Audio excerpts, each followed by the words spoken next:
Hello, everyone, and welcome back to the Health Formula Show. Today's episode is for anyone who eats a meal and then crashes. You know that feeling when you suddenly feel so heavy, so foggy, so low energy, like your body literally just shuts down. You might even feel like you need a full-on nap right after eating, even if you had a quote-unquote healthy meal. And let me just say this, that is not normal, okay? It's very common, but it's not normal. And your body is literally trying to tell you something. Your gut is communicating with you. And so the reason that I wanted to do this episode is because this has become such a common thing now. I'm seeing it over and over again in our private practice. And by the way, I was one of those two back then when I was not healthy and I had, all of my health issues.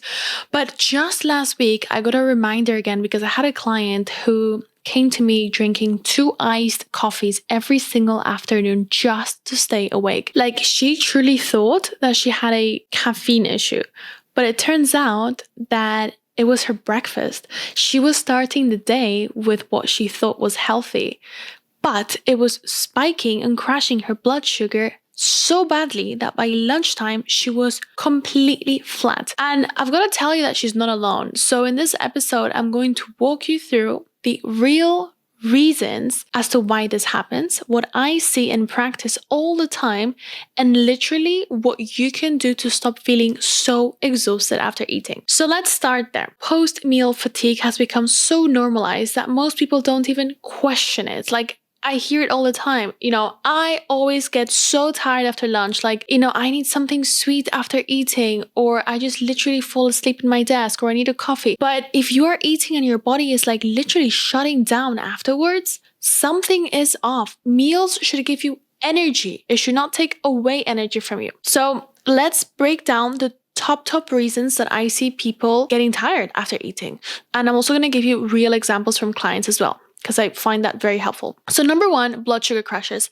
And this one is huge. I actually had a client not that long ago who started her day with fruit and an oat milk latte. It sounds clean, but it was a blood sugar roller coaster. Her glucose would spike up so fast and literally crash an hour later. And by 11 a.m., she was already so tired. And once she, swapped her breakfast to include protein and healthy fats, her energy completely shifted. It was like day and night. Number two is weak digestion. This one is very common and it gets missed all the time, by the way, because you could be eating the best meal in the world, the best ingredients in the world, but if your digestion is not working properly, your body can't really absorb it.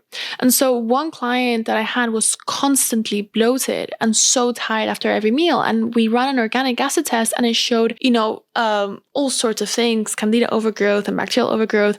And so we started to fix that. We started to support her digestion and fix her gut. And within a few weeks, the bloating was completely gone. Her energy was back. So again, there's always a reason why. Number three, food sensitivities. If you are still eating gluten or dairy and crashing every single time that you eat, this might be a big one for you. And again, I had a client as well that she thought Greek yogurt was super healthy and she would eat it every afternoon because, again, she thought it was healthy, but it was actually triggering her a lot of inflammation and causing that crash. So we removed dairy just for 4 weeks and it was she was a completely different person. More energy, better skin, no more naps after meals. So again, always check if you have any food sensitivities. Next, we have gut imbalances, which we've kind of covered a little bit already, but I'm talking here candida, especially that same iced coffee client that I mentioned earlier, she had candida overgrowth. And so every time that she ate, she was literally feeding the yeast in her gut, which was draining her energy. So we cleared it, we rebalanced her gut, and she no longer needed caffeine just to stay awake in the afternoon. Next, we have cortisol and nervous system dysregulation. And this one is very sneaky. So if your cortisol is low, or because of burnout, or if your nervous system is just completely dysregulated, meals will leave you feeling completely wiped out. And I see this a lot in women who've gone through burnout. Their bodies are just stuck in survival mode. And one client literally told me that she felt worse after eating than before. So we really had to work on like repairing her nervous system before even thinking about any sort of like food strategy. So that's very important as well. But also how you're eating. I'm talking about like if you're rushing your meals, if you're overeating, if you're snacking all day with no real breaks, you need to give your digestive system a break. It's super, super important. I had a male client who was crashing hard after every single lunch. And I knew that this was because of his lifestyle more than anything when I started to ask him questions. So I just started to implement a few things like spacing, his meals out, walking for 10 minutes after lunch, and it made a huge difference. So simple things like this can really, really work. Now, for me, in my opinion, I truly believe that if you are doing all of the right things and you still feel tired, it might be time for you to run some lab testing. And so this is where I would choose the organic acid test because it looks a lot at digestion, energy production, candida, and so much more. It's a very comprehensive lab. Another one that I would say is certainly the comprehensive stool test because it can show infections like parasites, dysbiosis, and how well you're absorbing your food and digesting your food, etc. I had a client that looked very healthy on paper, but when we ran her labs, it was like, oh, wow, okay, like it's very clear she had a candida overgrowth, mitochondrial dysfunction, inflammation, and that explained everything. So again, testing does remove the guesswork. And the good thing is that, we do offer a free lab selection call where we jump on a call with you if you don't know what the best lab is for you, because I do appreciate that sometimes it can be extremely overwhelming when there are so many options, so many labs to choose from. So all you have to do is go to paulabenedict.com/labs. But of course, you don't have to do this with us. There are other brilliant practitioners that can help you in this journey. But again, all you need to know is that it's not normal to feel so tired after eating. So let me just give you some practical tips before we end the show, because, there are some things that you can put in place right now. So number one, make sure that your meals are very balanced. Protein, healthy fats, and fiber. Always, okay? Every single time. No more naked carbs. No more just like bananas for breakfast, not just like toast and jam or cereal or like porridge, okay? That's gonna spike your blood sugar really bad. Number two is chew your food. Eat slowly. I know it sounds boring, but it matters. Digestion really starts in your mouth.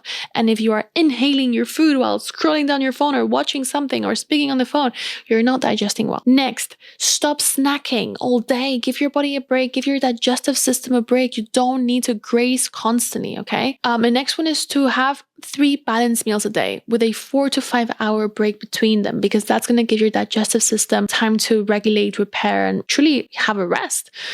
Make sure that you remove gluten and dairy, even if it's just for a couple of weeks. Just see what happens. You'd be surprised how many people crash because they are reacting to something that they eat every single day and they have no idea. Another one is to really support digestion. So try digestive bitters before meals, digestive enzymes, a little bit of apple cider vinegar before meals. For some people, enzymes can make a huge difference. I've seen it in a lot of my clients. And now one thing that I do want to say though is it's just because I see how common it is. I truly hear it all the time. People getting exhausted after meals. You are not lazy. It's not because you're weak or lazy. It's none of that. Okay. It's literally your body communicating with you. It's giving you feedback. It's saying, hey, something's not right. Come on, look, please, we're desperate. That's all that it's doing. So you can absolutely fix it. And if you want to help building blood sugar friendly meals, again, we have the Synergized app that has so many recipes that are literally designed for this. They are super quick. They are anti-inflammatory. They are extremely supportive without restriction. And if you've ever wondered what I eat in a day or what I give to my clients to rebalance their energy, again, it's all there. And the last thing that I want to mention is that, if you need testing, you know where to find that. We are here to help you. We're here to help you figure it out. That's exactly, what we do at Synergize to stop guessing and start testing. And with that brings us to the end of the show. I hope that this gave you some good clarity and, now you have at least a roadmap as to what to do to fix that. Nothing fluffy, just practical shift that can literally change the way that your body responds to food. And if you know anyone, who crashes after every single meal, or if they feel like they need a coffee all the time to just survive the afternoon, send them this episode because it could be the thing that, finally clicks for them. And make sure that you're subscribed because next week we are diving into a very, very important episode, which is all about why most supplements do nothing and how to choose the right ones. So I will see you then. And before you go, take a moment to acknowledge yourself for wanting to become the healthiest version of yourself. Before you head off, don't forget to hit that subscribe button so that you never miss a weekly episode. We cover everything from functional medicine to gut health to hormones to weight loss to skin health to natural beauty, you name it. All of the topics that truly matter. And if there's something that you would love me to cover, just drop it in the comments below. I would absolutely love to hear from you. Take care, everyone, and I'll see you in the next one.